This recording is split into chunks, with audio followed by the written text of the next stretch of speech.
Finally, the epic battle, Jotaro versus Dio. But before that, let's just back up a little bit. The good guys arrived at Egypt, and they are ready to face Dio. A new member joined the group delivered by the Speedwagon Foundation. It's a dog called Iggy, and he's a stand user. His stand called the Fool. Pull got wrecked, by the way. As the Speedwagon Foundation helicopter was leaving, suddenly it got destroyed, killing the passengers. The killer was a stand user, one of 9 stand users ready to stop our heroes from reaching Dio's palace. His name is Nadul. He's blind and his stand react to sound. Jotaro, using Iggy as a baseball, talk about animal abuse, was able to defeat him. And before Jotaro interrogate him about the other stand user, he killed himself, explaining the reason why he's so loyal to Dio by saying, well, he's cool. Which kind of solve all the questions I was having, like how Dio managed to gather all these powerful idiots around him? Because he's cool. Meanwhile, 2 other stand users were preparing to face our heroes. The Oingo Bingo brothers. One have the power to see the near future and the other can alter the shape of his face. By his own stupidity, one of the brothers blew himself up with a bomb that were meant for Jotaro. It's kind of cool to see that even though he knew what's gonna happen to him, he couldn't do anything about it. And then Pullnerfer got attacked by a stand that possessed people, and this one doesn't have a user.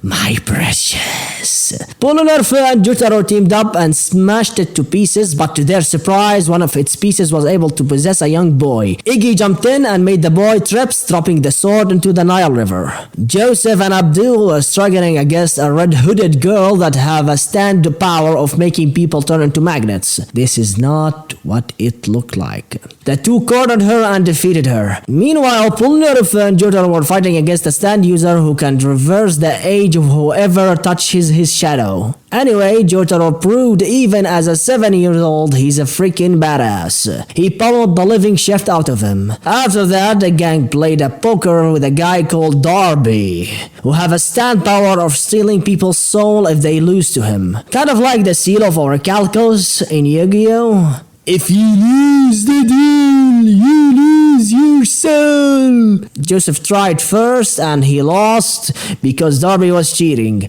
Then Jotaro stepped in and might tucked him by bluffing, wagering his entire family, asking him to raise with information about Dio's stand. The dude freaks out and loses. Remember kids, gambling is bad.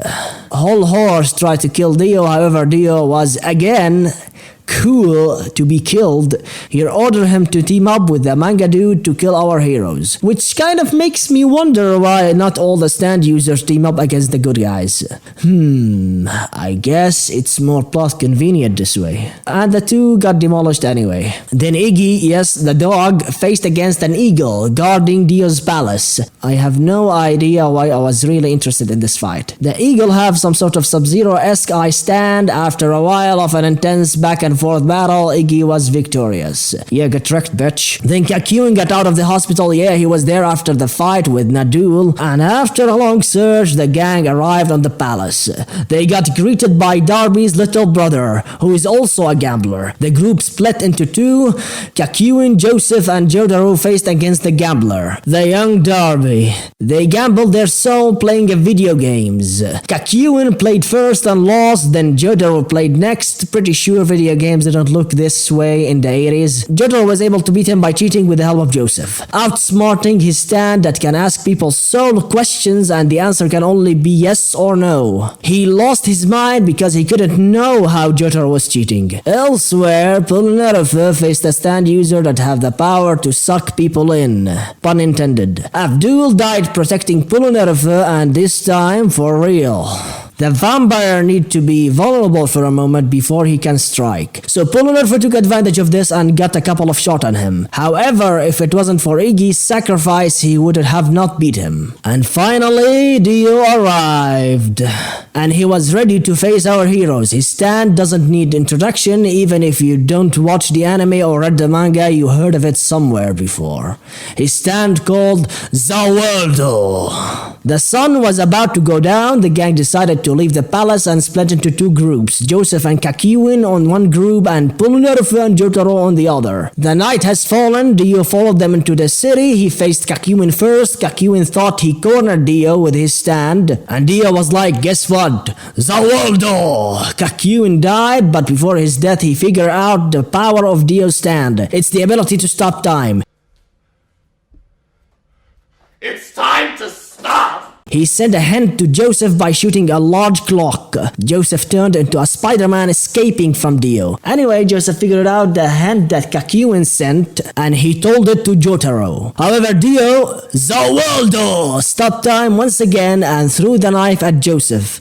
Okay, since time have stopped, why the knife stopped exactly there? Dio couldn't touch him because Joseph was covering himself with Hamoon, which I thought was pretty fucking awesome. Man, I wish Joseph was more involved in this fight. He was so badass in the last arc. Feels bad, man.